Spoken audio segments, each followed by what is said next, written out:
name's Kevin McCarthy. I'm the Vice President of Instruction here at Lake Washington. And so Shawn Sullivan, today's presenter, is the manager of instructional services in our office. And he manages the support staff and is responsible for enhancing the classroom experience for students by making sure all this stuff is aligned. He has spent 10 years working in the private sector on the periphery of politics, and then a local nonprofit with the mission of advancing worldwide healthcare through education and medical training before coming here. Shawn joined the United States Army in 1996 and served as a diesel mechanic in Germany and the United States. He was injured while serving and ended his military career in 2002. He then returned to Washington and began his educational experience as a first-generation college student, beginning at Highline Community College and then ending up with a Master's in Public Administration from the University of Washington. So, thank you for this presentation.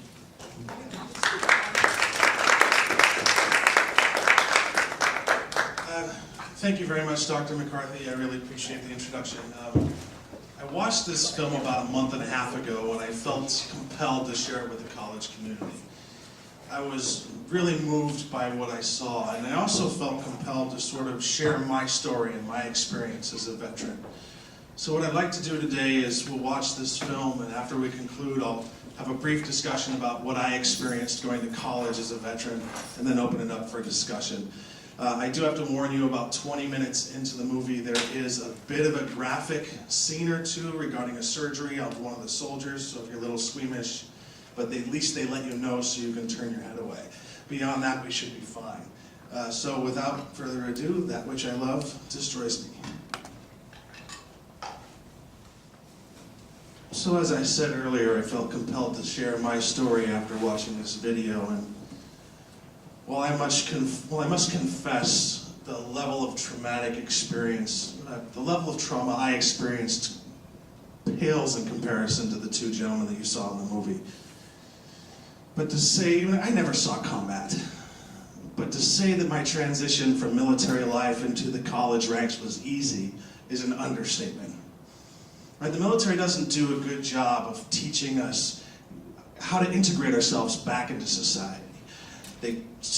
When you're about ready to sign a few forms, they tell you how to contact the VA, and off you go. So you get home, you're alone, kind of confused, vulnerable, no direction. And that's what I was like. Until one fateful August day, well, all I knew is that I could not be a diesel mechanic, which is what I was going to be in life before I was injured. So one August day, I was bored out of my mind. I decided to go to Highline Community College. Not because I saw an ad on TV, not because they had a program I was really interested. It was just geographically convenient for me to go. So I show up to Highline uninvited, unannounced, sit down with a planner, and they said, "What do you want to do?" And I said, "Well, honestly, I want a program that doesn't involve math whatsoever," right? And so paralegal studies was the only program at Highline that didn't require any math, so that's where I went.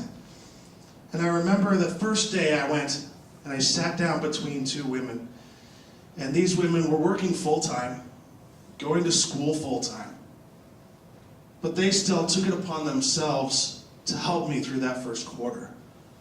They taught me how to study. I didn't know how to study. I studied since high school. I didn't study that much in high school, I hate to admit, but I didn't study. They taught me how to write a paper. Citations? What the heck are citations? I don't know anything about citations. And I remember my first peer review, right? I was so proud of the paper I wrote, and I gave it to my friend, one of the women I speak of, and I got it back, and there was more red ink than black ink, right? I didn't know how to write a paper, but they got me through that quarter. So fast forward about a month, or about a year and a half into the program, I get an email from advising saying, you need a couple of gen eds for you to graduate. And okay, so I look at the schedule, and political science just happens to fit with the other paralegal courses that I wanted to take. So I signed up for political science, not that I was interested in political science whatsoever. But the faculty who taught that class, about halfway through the quarter, pulled me aside and he said, what do you want to do when you're done here? I said, I don't know. He said, I'm going to have a degree in paralegal studies. I'll work in a law office. What I didn't tell him is that after the third quarter, I knew that I did not want to work in a legal office and I did not want to be a paralegal. But that's the path I chose, and that's the path the VA accepted. And I'll never forget his response to this day when he looked me dead in the eyes and he said, what are you, stupid? He said, you got a 4.0 in my class. Nobody gets a 4.0 in my class. You're smarter than that. You're better than that. You need to go on. Well, until that day, nobody told this first-generation half-Native American that they could do that. The idea of going to community college was scary enough. A bachelor's degree? Whoa, how scary. But anyway, that day I went and I altered my plan and went to Evergreen. 2 weeks before graduating Evergreen, I sent that same faculty member an email and I said, hey, you know, I'm graduating in 2 weeks, got a good job, I'm happy, things are going great, and I think I'm good. And his response was very brief. What are you, stupid? End of email. And so kicking and screaming, I went to the University of Washington where I got my master's degree. And I can tell you today, if it weren't for the two women that sat beside me that got through the quarter, I would have dropped out.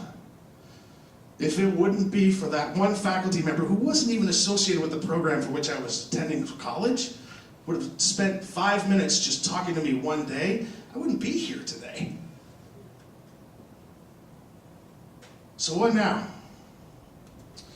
So I watched this movie, felt compelled to share my experience along with their experience. And I think about the veterans on this campus. And I thought about the 4 things that I struggled with most. You know, first of all, as I said, studying. You know, 7 books in a quarter? How do you disseminate 7 books in a quarter? Oh my goodness. I don't know how to study. Papers. Like I said, citations, right? But within the paper, it's the question, right? So the third thing, critical thinking. On day 1 of basic training, and they start to break you down to your core of a human being, they teach you not to question orders. You do what you do what you're told. You don't have independent thought. You can't think for yourself. You're a soldier. You do what you do, you follow orders or you die. If I had $1 for every time I heard this statement, I'd be a wealthy man. So, son, if the Army would have wanted you to have a wife, we would have issued you one. Right? So the idea or a concept of critical thinking and thinking for yourself, how do you feel about this assignment? What do you think about this question? That's foreign. It took me a good 2 or 3 quarters to figure that out. And finally, working independently, right? Again, day 1 of basic training, you're assigned a battle buddy. And they're with you all the way through. Through thick and thin, you're joined at the hip. One of you makes a mistake, you're both punished. One of you does something good, you're both praised. You get to your duty assignment, you're issued a battle buddy. You have somebody that you know, when the crap hits the fan, they're going to get you out of this mess alive. But then you come back stateside, your battle buddy's in Afghanistan or Texas, not readily available anymore. So you show up to your first day of college and you're all alone. Believe me, that was the second scariest day of my life outside of the first day of basic training.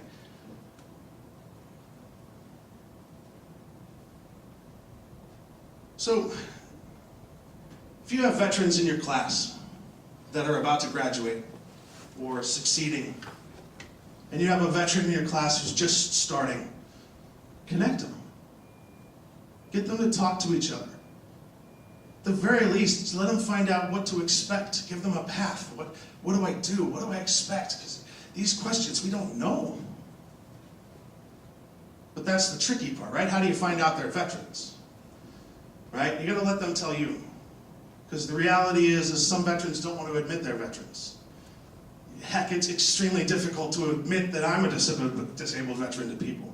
It's tough. But if you know that they're a veteran and you can say that they're brand new, connect them with somebody who's later on in the program. Because one thing that I have found over the years, it's absolutely true. If you ask a veteran to help another veteran, they're going to help. Even if they're not the kind of person who volunteers to help in class. You tell me that there's a veteran in need and I can help, where do I sign up? And lastly, if you see any symptoms of PTSD in the classroom, act, talk to somebody. You know, Seattle Vet Center is here on campus twice a month. King County Veteran Services is here often. We even have regional hotlines where you can call and give the VA the name of the veteran that's experiencing PTSD, and they have intervention programs. That's my story. That's how I got here.